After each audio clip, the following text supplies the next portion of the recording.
6 months after the Battle of Earth, the war had spread across the galaxy.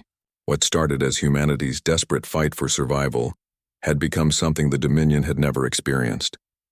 A learning enemy. Captain Seokjin commanded the human fleet's newest weapon, a squadron of ships that didn't officially exist. His vessels were equipped with experimental holographic projectors that could make one ship look like 10, or make 10 ships invisible entirely. Phantom Squadron. "This is Control," came the voice from Earth Command. "We have a Dominion supply convoy heading through the Vega system. 12 cargo ships, 4 escort cruisers. Understood, Control. We're moving to intercept." Seokjin's squadron consisted of only 5 ships, but to Dominion sensors it looked like 50. The holographic projectors created false images of massive human battle groups approaching from multiple directions. The alien escort commander panicked, calling for immediate reinforcements. "This is Cruiser Dominance Eternal. We are under attack by a major human fleet. Request immediate support." But when the reinforcements arrived, they found nothing. The supply convoy was gone, destroyed by 5 small ships that had appeared out of nowhere and vanished just as quickly. The Dominion was learning to fear shadows. Meanwhile, Commander Jiwon was pioneering new boarding tactics. Her marine teams had studied alien ship layouts from captured vessels and developed assault techniques that turned the enemy's own technology against them. "Remember," she told her troops as they prepared to board a disabled Dominion cruiser, "their life support systems are centralized. Take engineering first, then we control their air and gravity."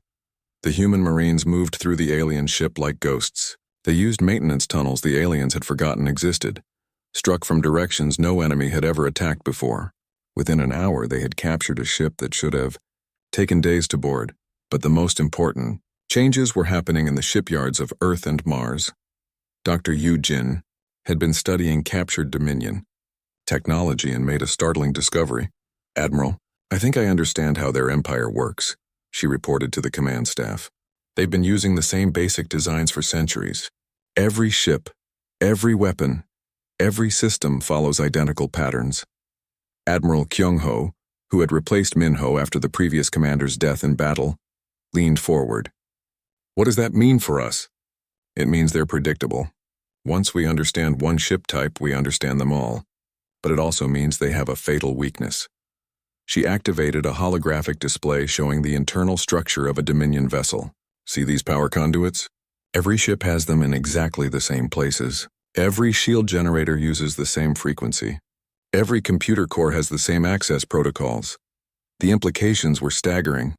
If humanity could find the right attack patterns, they could potentially cripple entire Dominion fleets with surgical strikes. "How long to develop countermeasures?" Kyung-ho asked. "I'm already working on it. Give me a month and I'll have weapons that can shut down any Dominion ship." While the scientists worked, the war continued to evolve. Sergeant Boram had become legendary among human forces for her innovative defensive tactics. When Dominion Marines boarded her ship, she had turned the vessel itself into a weapon. "Gravity to maximum in sections 7 through 12, she ordered from the bridge. "Atmosphere to toxic levels in the cargo bay.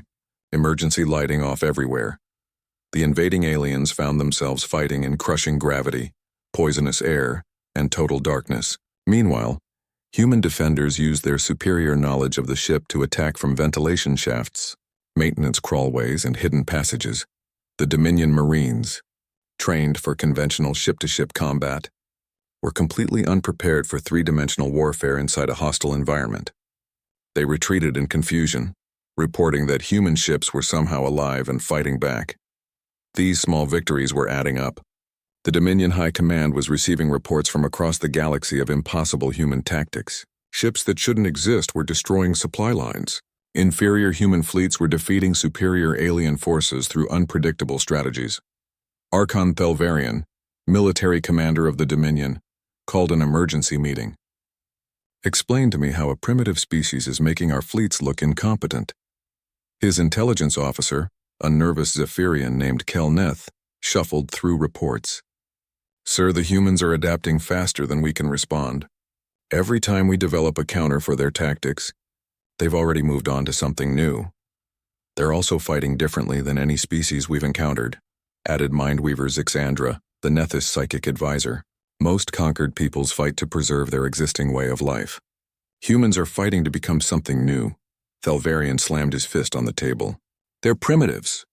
They've had faster-than-light travel for barely 30 years. How are they matching our weapons technology? Because they're not trying to match it, Kelneth explained. They're trying to make it irrelevant. Look at this report from the Centauri sector.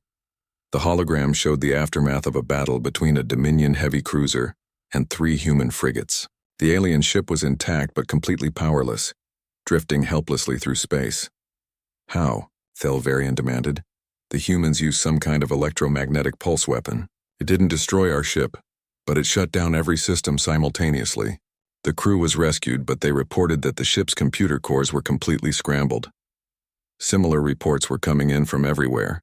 Human ships were using gravity weapons to crush Dominion vessels, quantum disruptors that made alien shields collapse, computer viruses that turned Dominion systems against themselves. They're not fighting like a military, Xixiandra observed. They're fighting like scientists. Every battle is an experiment to them. Thelvarian was quiet for a long moment. The Dominion had conquered over 400 species in the past 1,000 years. All of them had followed predictable patterns. Initial resistance, gradual weakening, eventual surrender. But humans were doing something different. They were getting stronger. What about their homeworld? He asked. Surely we can break their spirit by threatening Earth directly. We've tried, sir. 3 times. Each attack has been repelled with heavier losses than the last. Their orbital defenses are unlike anything in our databases. The truth was even worse than the official report suggested. Earth's defense grid now included weapons reverse-engineered from captured Dominion technology, but modified with human innovations. Railguns that could punch through any known armor, energy shields that adapted to incoming fire in real time, missile systems that could track targets across multiple star systems. But the real shock came from Captain Hyun Woo's latest mission report. The indomitable spirit, rebuilt and upgraded with the best human technology, had penetrated deep into Dominion space and made contact with other conquered species. Sir, he reported via quantum transmission. The situation is bigger than we thought. There are dozens of species under Dominion rule, and many of them want to rebel. They're just waiting for someone to show them it's possible. Admiral Kyung-ho read the report with growing excitement. Are you saying we have potential allies? More than that, sir. I'm saying the Dominion isn't as unified as they want us to believe. Their subject species hate them, but they've been too afraid to fight back. Until now. The first rebellion started in the Rigel system, where a species called the Vakari had been enslaved for 3 centuries. Inspired by human resistance, they rose up against their Dominion overseers. The revolt should have been crushed within days. But human advisors had taught the Vakari new tactics. Instead of fighting pitched battles they couldn't win, they used guerrilla warfare, sabotage, and psychological operations. More importantly, human weapons began appearing in rebel hands. The quantum disruptors and electromagnetic pulse devices that had proven so effective against Dominion technology were being mass-produced in hidden factories across human space. Admiral, reported Commander Tae-young, we're receiving requests for military assistance from rebel groups in 17 different star systems. They all want human weapons and tactical advisors. Kyung-ho smiled for the first time in months. The war was changing again. What had started as humanity's fight for survival was becoming something much larger. Prepare Operation Liberation, he ordered. It's time to show the galaxy that the Dominion can be beaten. The Untouchable Empire was about to discover that when you push one species too far, you might end up fighting everyone. The final battle came at Kepler's Gate, a massive space station that controlled the hyperspace routes to the galaxy's core systems. The Dominion had gathered their entire remaining fleet, over 800 ships, including their mobile fortress Eternal Dominance. Admiral Kyung-ho stood on the bridge of his flagship, watching the alien armada approach. Humanity brought everything they had, 300 ships of all sizes, from mighty battlecruisers to converted fishing boats armed with torpedo launchers. Sir, reported Commander Tae-young, we're receiving final confirmations from our allies. The Vakari Rebellion fleet is in position. The Xanthari resistance has sabotaged 3 Dominion supply bases. The Mollusk Collective is jamming communications across the Outer Rim. Kyung-ho nodded.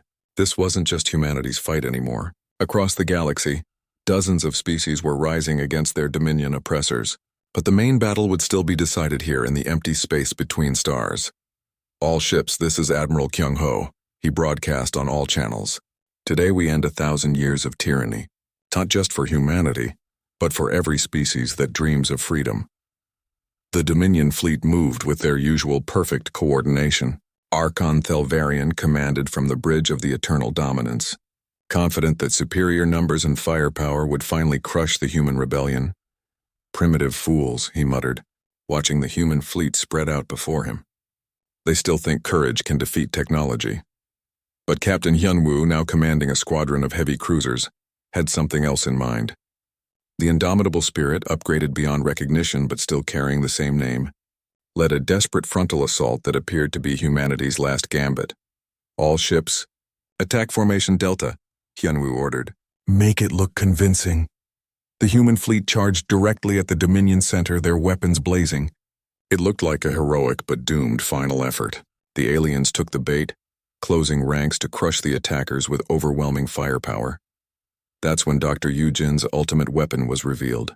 Hidden among the attacking human ships were vessels carrying quantum viruses, computer programs designed to exploit the Dominion's standardized technology.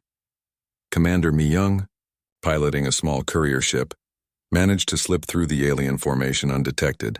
Her ship's cargo bay contained a device that would change galactic history, a quantum transmitter capable of uploading the virus directly into Dominion command networks. All ships, this is Mi-young. I'm in position, uploading the package now. The virus spread through Dominion systems faster than their programmers had thought possible. Within minutes, chaos erupted across the alien fleet. Corvin ships began receiving Zephyrian tactical data. Nethys vessels got Corvin navigation protocols. The perfect coordination that had made the Dominion unstoppable dissolved into confusion. What is happening? Thelvarian shouted as his own ship's systems began displaying contradictory information. Why are our formations breaking apart? The answer came from the human fleet's next move. As the Dominion ships struggled with their malfunctioning computers, Admiral Kyung-ho launched Phase 2 of his plan. Go Squadron. Execute Protocol Nightmare, he ordered. Captain Seok-jin's holographic projectors created the largest false fleet in human history. Suddenly, the Dominion forces found themselves surrounded by what appeared to be thousands of human ships attacking from every direction. The psychological impact was devastating. Dominion crews, already confused by their malfunctioning systems, now faced what looked like the entire human race bearing down on them. Panic spread through their ranks faster than the computer virus, but the real masterstroke came from an unexpected source. Commander So-young had been studying Dominion psychology for months, learning how their three-species alliance really worked. She had discovered their greatest weakness. They had been allies for so long that they had forgotten how to coordinate during a crisis.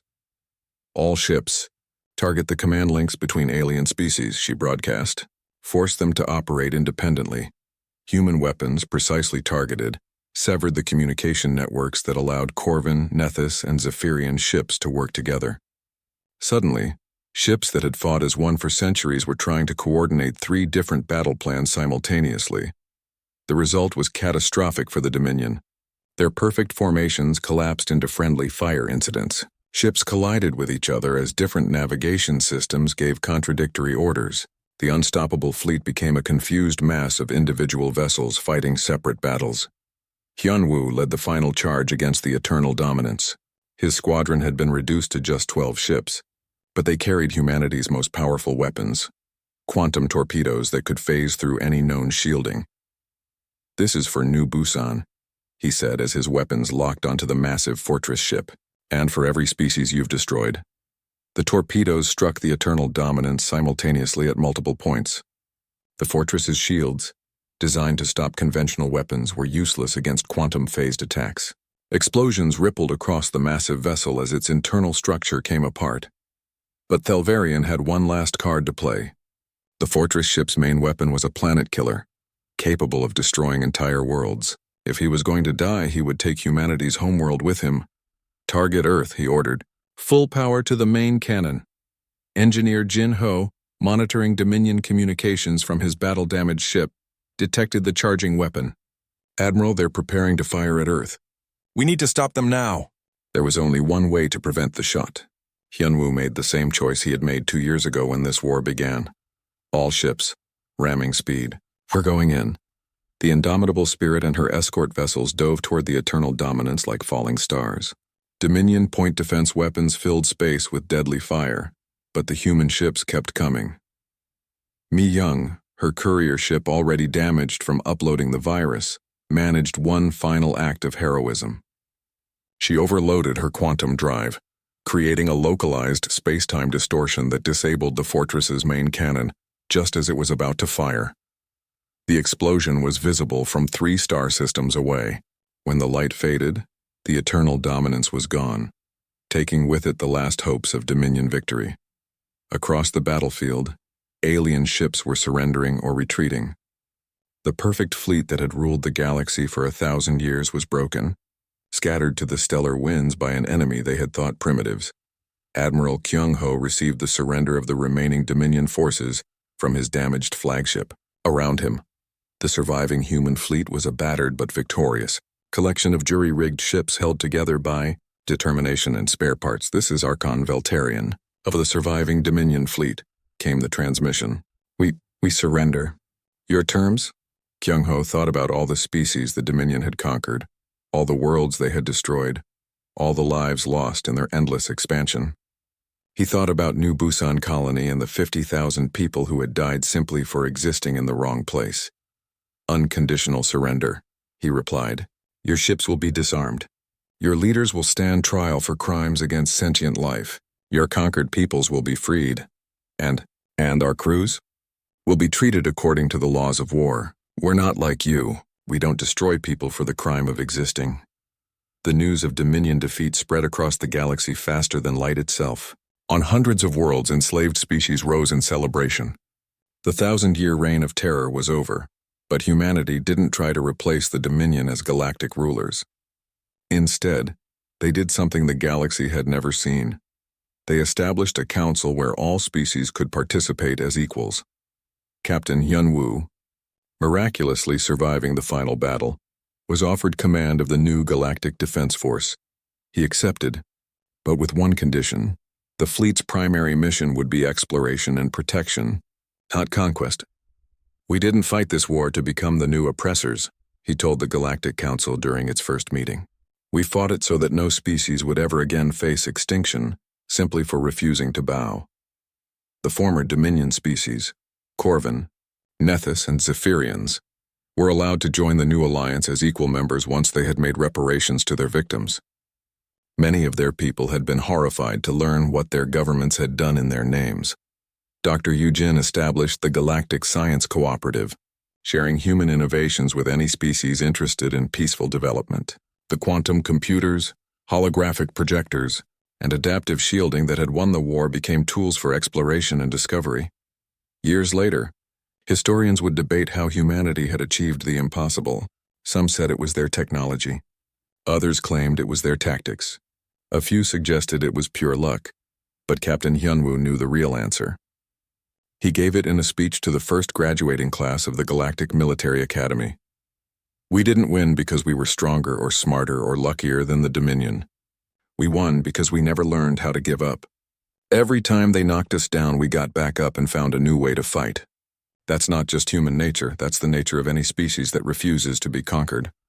The galaxy learned that there are no untouchable empires, no unbeatable enemies, no impossible odds. There are only species that surrender when things get hard, and species that get harder when they're pushed." 3 months after the indomitable Spirit limped back to Earth, the entire human fleet was preparing for war.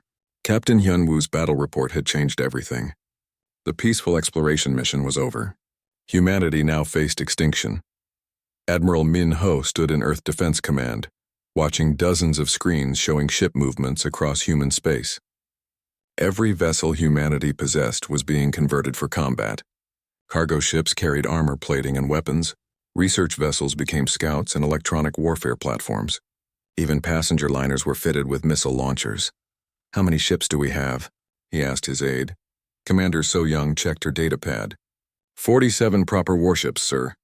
Another 200 converted civilian vessels. It's not much against what Captain Hyunwoo described. Minho nodded grimly. The alien ship that had destroyed New Busan was just a scout vessel.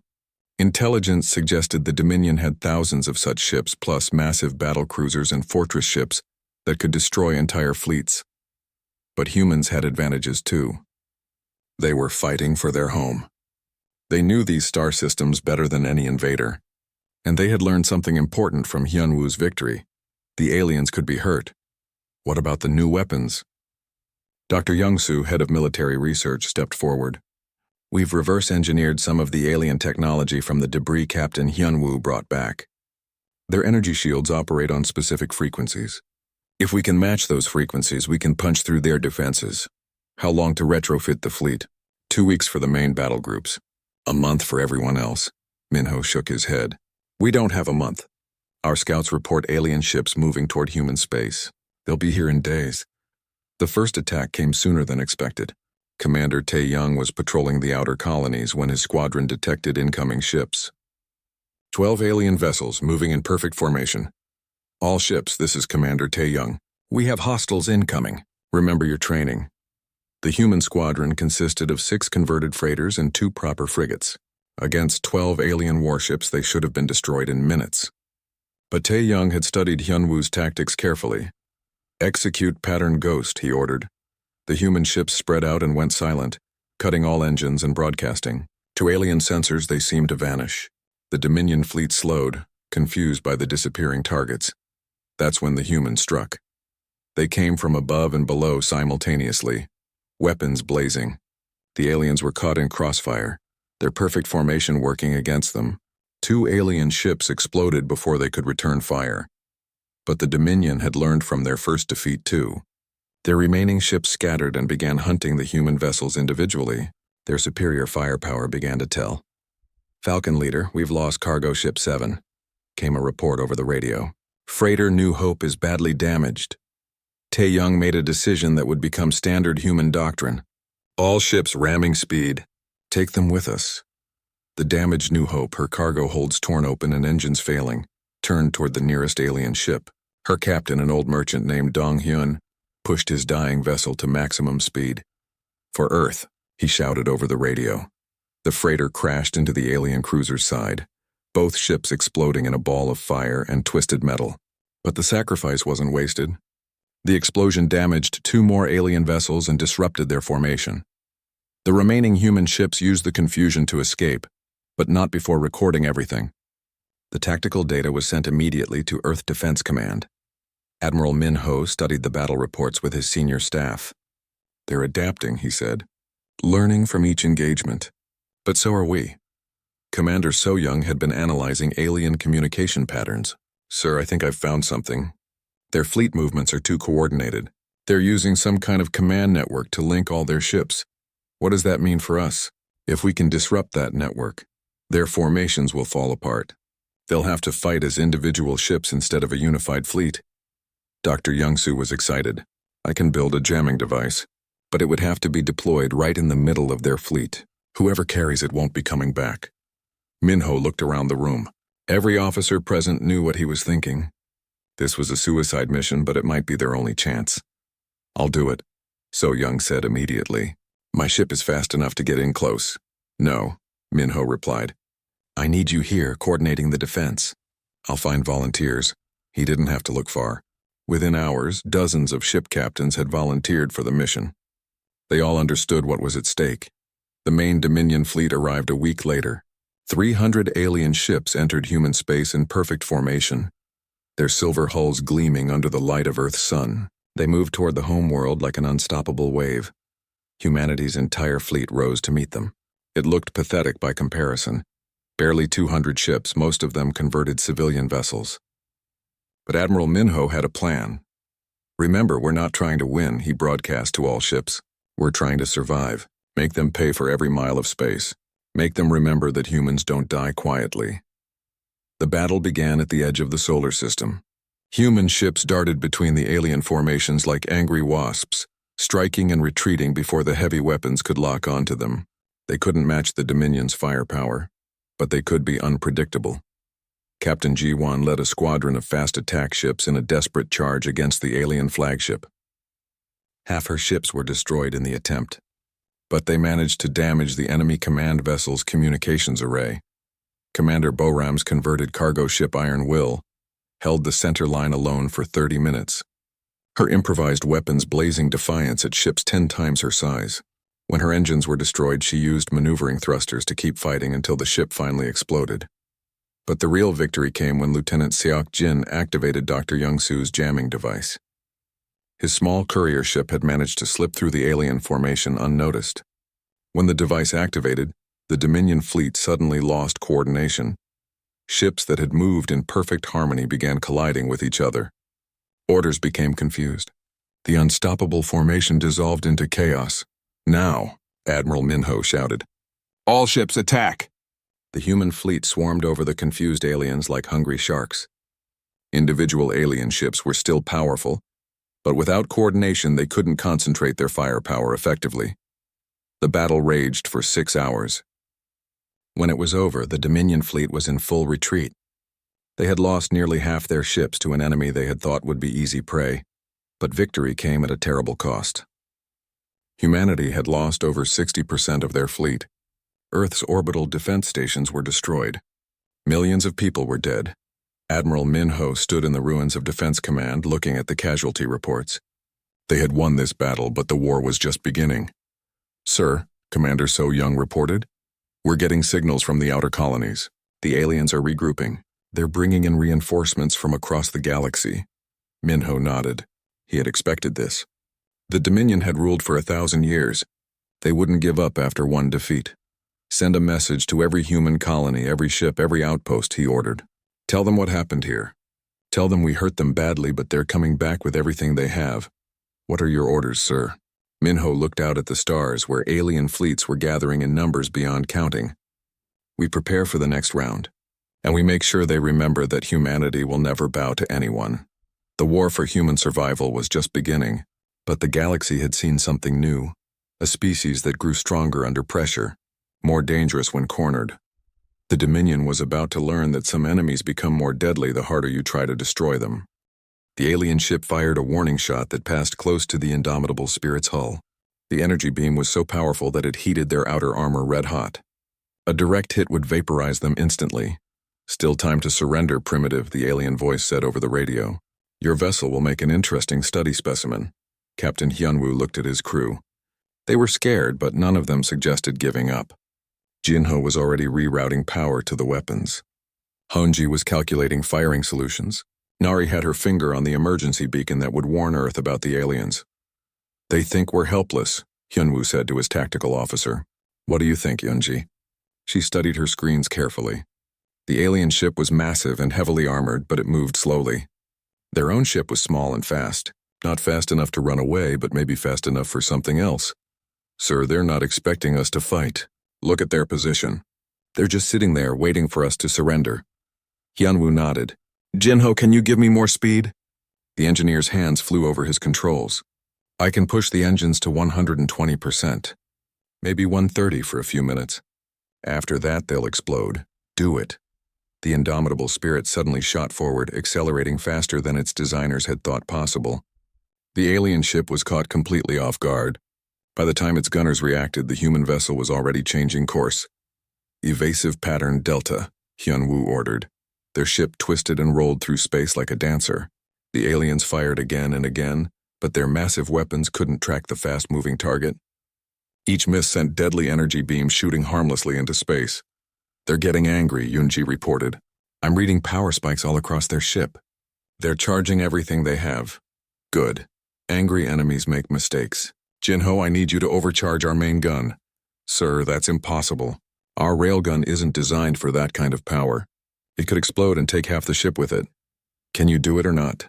Jinho looked at his captain for a long moment. Then he smiled. "Give me 2 minutes." The alien ship was turning to follow them now, its weapons tracking their movement. It was faster than it looked. Soon they would be caught in its firing arc with nowhere to run. "Captain," Nari said, "I'm picking up their communications. They're calling for backup. More ships are coming." Hyunwoo felt his heart sink. They might have a chance against one alien ship, but not against a whole fleet. "How long until the others arrive?" 20 minutes, maybe less. That settled it. They had one chance, and it had to work. Yunji, I need you to plot a course that brings us directly at their main guns. Right down their throat, she stared at him. Sir, that's suicide. We'll never survive their return fire at that range. We don't have to survive it. We just have to get close enough to hurt them. The indomitable spirit came around in a wide arc, building up speed for its final run. The alien ship saw them coming and began firing everything it had. Energy beams and plasma bolts filled the space around the human vessel. Jinho had performed a miracle. The railgun was drawing power from everywhere. Life support, artificial gravity, even the coffee makers. The weapon was glowing white-hot, barely contained by its magnetic fields. 30 seconds to firing range. Yunji called out. An energy beam clipped their starboard engine. Alarms rang throughout the ship as systems failed. They were flying on one engine now, trailing sparks and debris. 20 seconds. Another hit, this one to their forward shields. The barriers that protected them flickered and died. The next shot would go right through their hull. 10 seconds. Jinho, is that gun ready? As ready as it's going to be, sir. The alien ship filled their view screen now. It was so close they could see individual weapon ports and sensor arrays. Its main cannon was charging for a final shot that would end the fight. Fire! The overcharged railgun released a projectile moving at a significant fraction of light speed. It hit the alien ship's hull with the force of a small nuclear weapon. The impact sent shockwaves through both vessels. But their makeshift superweapon had done something impossible. It had punched through the aliens' energy shields and torn a hole in their armor. Warning lights flickered across the enemy ship as atmosphere vented into space. Direct hit, Yunji shouted. We penetrated their defenses. The alien ship was wounded but not dead. It turned to bring its remaining weapons to bear on the indomitable spirit. Its main cannon was still charging. Jinho, can we fire again? The engineer shook his head. The railgun is completely fried. We've got nothing left but hull plating and attitude thrusters. The alien weapon fired. A massive energy beam lanced out toward the human ship. At this range, there was no way to miss. But Hyunwoo had one more trick. All hands brace for impact. Instead of trying to dodge, he threw the ship into a spinning barrel roll that brought them underneath the energy beam. The shot passed over their hull close enough to melt their outer armor, but they survived. The maneuver brought them directly below the alien ship's damaged section. Through the hole their railgun had torn, they could see into the enemy vessel's interior. Cables sparked and alien crew members moved frantically to make repairs. Nari, emergency message to Earth, Hyunwoo ordered. Tell them we found hostile aliens. Tell them they have powerful ships and they're coming for us. Message sent, sir. The alien ship's main cannon was almost ready to fire again. This time there would be no escape. But then something unexpected happened. The enemy vessel's lights began to flicker. Warning sounds echoed across space as their systems failed one by one. The damage was spreading. Their reactor is destabilizing, Yunji reported in amazement. Our hit caused a cascade failure. They're losing power across the ship. The alien vessel went dark. Its weapons stopped charging. Its engines shut down. The mighty ship that had destroyed New Busan Colony was now drifting helplessly through space. Unknown vessel. A different alien voice came over the radio. This one sounded shocked and angry. You have damaged a ship of the Dominion. This is impossible. Your technology is primitive. Hyunwoo was breathing hard, but he managed to smile. Maybe we're not as primitive as you think. This changes nothing. More ships are coming. You cannot defeat the entire Dominion fleet. We'll see about that. The indomitable spirit limped away from the battle, both engines barely functioning. But they were alive, and they had done something no species had done in 1,000 years. They had hurt the Dominion. As they made their way back to human space, Hyunwoo looked at his crew. They were exhausted and scared, but there was something else in their eyes now. Pride. Sir, Yunji said quietly. What do we do now? Hyunwoo thought about the 50,000 people who had died at New Busan. He thought about Earth, peaceful and unaware of the danger coming for them. He thought about the aliens' words. Your world will be found and claimed. Now we go home and prepare for war, he said. Because they're coming, whether we're ready or not. The galaxy had just learned that humans don't surrender easily. Soon it would learn what happens when they're pushed too far. Captain Hyunwoo stared at the strange signal on his screen. The message was broken and full of static, but some words came through clearly. Silver ships. Total destruction. They came from nowhere. The bridge of the Indomitable Spirit was quiet. His crew waited for orders. Lieutenant Yunji, his tactical officer, looked worried. She had been trying to clean up the signal for 3 hours. "Sir, the message came from the New Busan colony," she said. "But that's impossible. New Busan went dark 2 weeks ago. Earth Command said it was just equipment failure." Hyunwoo frowned. The Indomitable Spirit was not a warship. It was an exploration vessel, designed to map new star systems and search for habitable worlds. They had been heading to survey the Kepler sector when the distress call reached them. "Jinho, how long would it take to reach New Busan?" Hyunwoo asked his chief engineer. Jinho looked up from his console. "About 6 hours, sir. But Earth Command ordered us to continue to Kepler. They said New Busan was not our problem." Hyunwoo walked to the main view screen. Stars stretched out in all directions. Somewhere out there, human colonists might be in trouble. Earth Command was 3 months away by fastest messenger ship. By the time help arrived, it would be too late. "Nari, open a channel to Earth Command," he ordered. Commander Nari, the communications officer, shook her head. "Sir, we're too far out. The relay stations can't reach us here. We're on our own." That settled it. Hyunwoo had been a ship captain for 15 years. He had never left people in danger when he could help them. "Set course for New Busan, maximum speed." The crew exchanged glances. They all knew this meant trouble with Earth Command later. But none of them argued. They trusted their captain. The journey to New Busan took longer than expected. Their engines were not designed for high-speed travel over long distances. Jinho had to constantly adjust the power systems to keep them from overheating. "Captain, I'm detecting something strange," Yunji said as they approached the New Busan system. "There are metal fragments everywhere." "Big ones," Hyunwoo moved to her station. The scanner showed a cloud of debris where the colony should be. Pieces of buildings, vehicles, and ships floated in space like a graveyard. "Take us closer," he ordered, "but keep the shields up." As they moved through the debris field, the full horror became clear. New Busan had been completely destroyed. The orbital stations were gone. The planet's surface showed massive scars from orbital bombardment. Nothing could have survived. "My God," whispered Dr. Somin, the ship's medical officer. "There were 50,000 people here."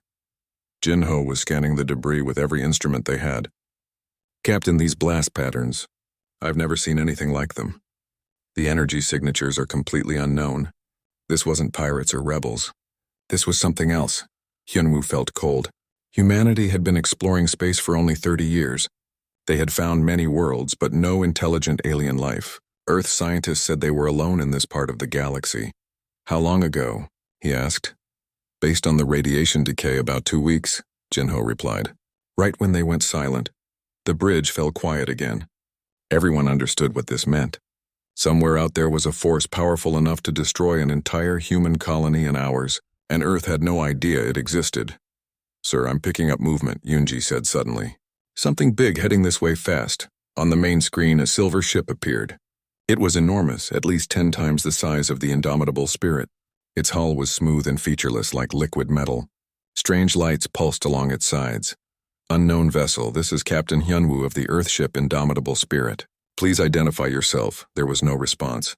The alien ship continued to approach. "Captain, they're scanning us," Nari reported.